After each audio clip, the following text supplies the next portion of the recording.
Welcome back to True Crime Archives channel, your haven for the deepest, darkest, and most unsettling real-life mysteries. Today's story takes us to a place that wasn't supposed to know terror. A sleepy English town where the unspeakable happened, and no one saw it coming. This isn't just a tale of murder. It's a story of systemic failure, missed warnings, and a killer hiding in plain sight. If you think you've heard it all, think again.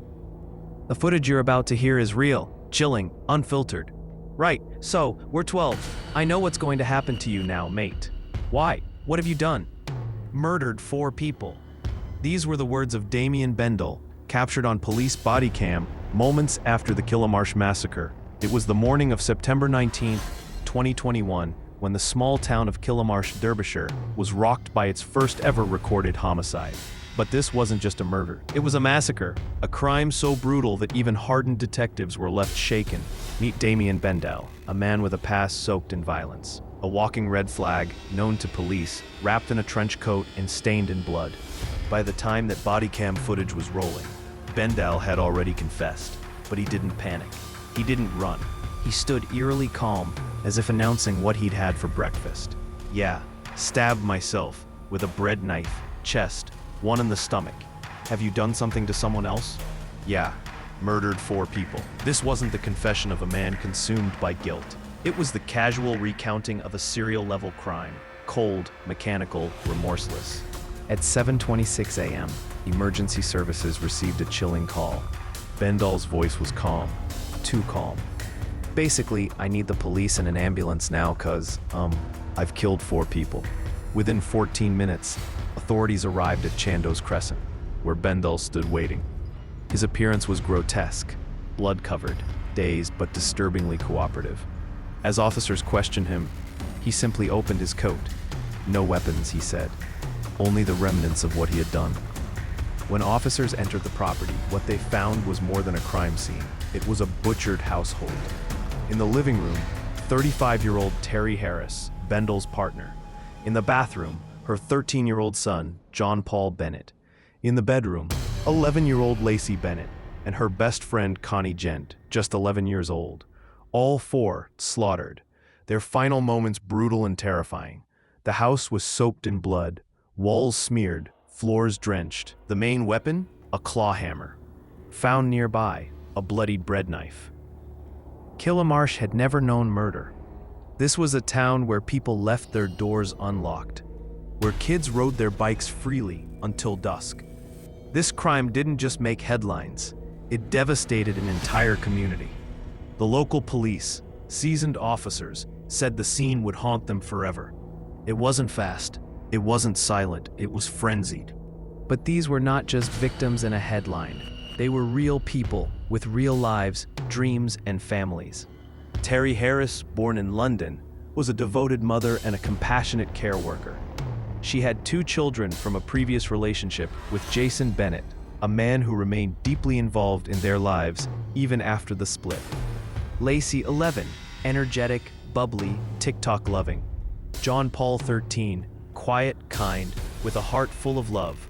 Connie Gent, a guest, there for a sleepover, innocent, unsuspecting, just a child. Terry had spent 15 years with Jason, raising 2 beautiful children. Their divorce wasn't easy, but they made it work. She was doing her best as a single mom, balancing work, parenting, and like so many, trying to find companionship. In 2020, she turned to dating apps. That's where she met Damien Bendel, a decision that would cost her everything. At first, Bendel didn't seem like a threat, quiet, maybe even charming. But his darkness wasn't visible on the surface. It waited, masked by fake tattoos and a hollow persona. Born in 1989 in Swindon, Damien was on a downward spiral from a young age. Vandalism, theft, aggression. His obsession? Being feared. He tattooed True Blue, Chelsea FC's slogan, across his knuckles, despite never having seen a single match live. A poser, a fraud, a man who wanted to be seen as dangerous more than he wanted to be anything else. He even bore Nazi-themed tattoos, though he couldn't name a single fact about the ideology. It was all part of his mask, a costume for his performance as a bad boy. This wasn't a case of a hidden monster. Red flags were everywhere, missed by friends, neighbors, the justice system. His record stretched back years. His behavior had spiraled more than once. So how did a man with a violent history, abusive behavior, and blatant signs of psychopathy get a free pass? How did a system designed to protect allow him to move in with a single mother and her 2 children? And then came the most horrifying detail. After killing Lacey, Bendel reportedly sexually assaulted her dying body, then returned after she had passed. This crime wasn't just murder. It was inhuman, an atrocity. Something so vile that even the most seasoned true crime veterans struggle to speak of it. We've covered many dark cases here on True Crime Archives channel, but this one is another level of horror. Subscribe and turn on notifications so you don't miss it. And tell us, how do you think this man slipped through every safeguard? Could this tragedy have been prevented? Drop your thoughts in the comments. We're listening. Before Damien Bendel ever took a human life, the signs were already there. Not subtle ones, blatant, horrific red flags. In Swindon, people who knew him told stories that are hard to forget. Stories not whispered in gossip, but recounted in fear. Damien once bragged about killing a friend's dog with a brick. The reason? She couldn't afford to euthanize it, so he offered to do the job himself, and by several accounts, he did. That's not just cruelty. That's one of the most documented predictors of violent criminal behavior. And it didn't stop there. Locals say he tortured kittens for fun. Not once, repeatedly. These weren't passing accusations. These were patterns. Patterns of a man whose capacity for empathy had long vanished, if it had ever existed at all. Bendel didn't just lash out, he cultivated fear. He claimed to have multiple personalities, though no doctor had confirmed it. He warned people that he could snap at any time. He even had a sick personal rule. 3 strikes and he'd unleash hell. No one was safe. This made him unpredictable, volatile, a threat to anyone around him. And of course, he self-medicated his instability. Alcohol, weed, cocaine, spice. His addictions owned him and drove him. He wasn't a hardened criminal. He was a coward, a drugged-out shell, and a danger to society. His rap sheet read like the bio of a future murderer. Attempted robbery, armed robbery, possession of a weapon, grievous bodily harm, assault. In 2015, he stormed into a convenience store with a knife. But when the elderly shopkeeper pulled out a golf club, Damien ran. Tough guy? No. Just a predator who chose weak targets. The real tragedy? Terry Harris had no idea. When Terry met Damien on a dating app in 2020, she saw what many people see online. The version someone wants you to see. He wasn't a monster in messages. He was polite, maybe even charming. A single mom looking for love met a man who told her everything she wanted to hear. And that's the horror of the digital age. Anyone can hide in plain sight. Damien wormed his way into Terry's life quickly. Friends started raising eyebrows. Rumors surfaced. Stories of violence, of past convictions. Her mother, Angela, grew more and more alarmed. She told Terry again and again, this man is dangerous. But Terry, empathetic, compassionate, hopeful, believed in second chances. She thought she could help him, heal him, love him into becoming a better man. Just 5 months after meeting, Terry made a life-changing choice. Damien moved into her home in Killamarsh. She had just found out she was pregnant. A new start. A reason to believe this man could finally grow up.